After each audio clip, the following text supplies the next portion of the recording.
Maghihinang na tayo ng alambre gamit ang oxy-acetylene welding torch.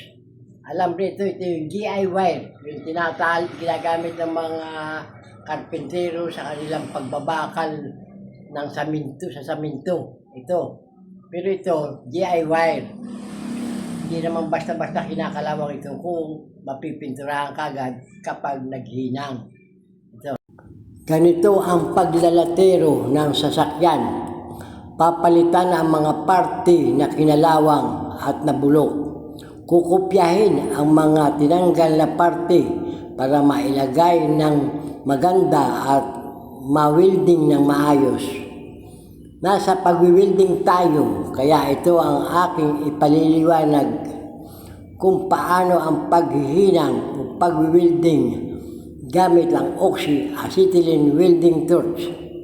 Pagkatapos mag-lighting up, sindihan ng plitters ang dulo ng welding tip. I-adjust ang flame sa pamamagitan ng oxygen bulb at acetylene bulb. Ilagay ang flame sa neutral flame. Ibig sabihin, equal amount of oxygen at equal amount of acetylene. Pag nagawa ito, pwede nang maghinang o mag-welding.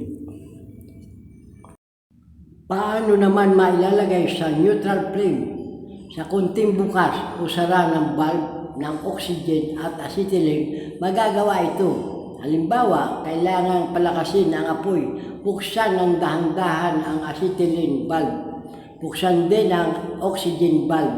Kailangan ang flame ay pumantay sa inner cone. Ang inner cone, ito yung neutral flame. Ipakikita ko rin sa gagawin kong video kung paano magagawa ang neutral flame. Kailangan neutral flame pag alambre o GI wire ang ginagamit. Hindi matutunaw ang alambre pag hindi neutral flame. Subalit kung ginagamit ay may coated o may borax, carburizing flame o oxidizing flame ay makapaghihinang at mawi-welding.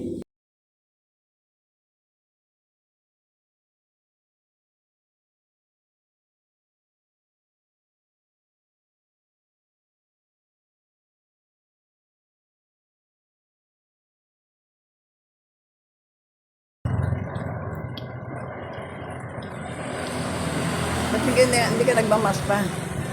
Ano naman Hindi na.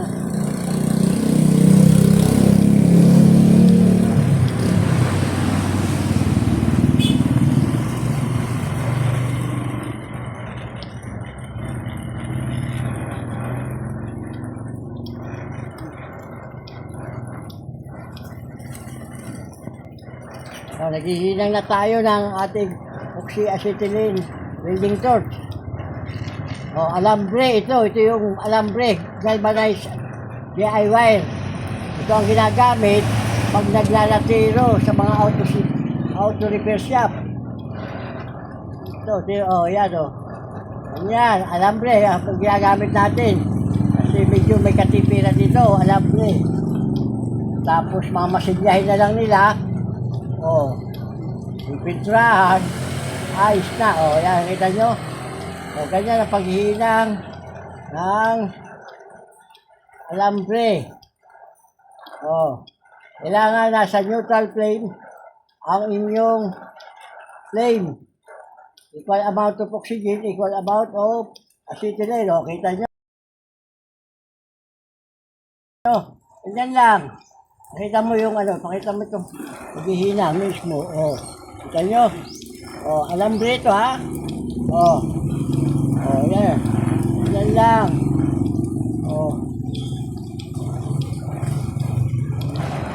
Kita nyo. Susulog na yung wire sa loob pa. Ang dapat may nakaready kang tubig yan. Ito. Tuloy natin ha. Pakita mo yung paghihina, paano hinihina.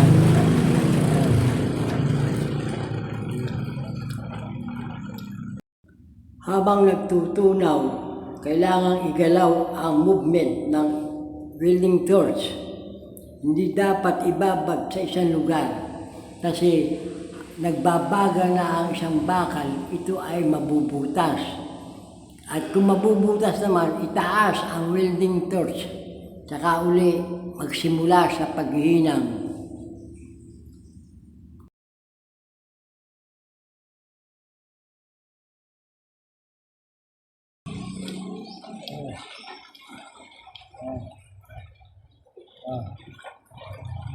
Ayan, kita nyo. Ayan. Ayan, mainit siya, no? Oo, nakita. Lalagyan natin yan, medyo mayroong butas, kunti. Ayan. Okay na. Okay. Kaya muna si Wanderlulo kasi napagod. Ito na. O yan yung hinina. Wait, pakita mo. Yan. O, yan yung hinina ni Wanderlulo. Maglalatero tayo ng jeep. Ganyan lang. Ganyan lang.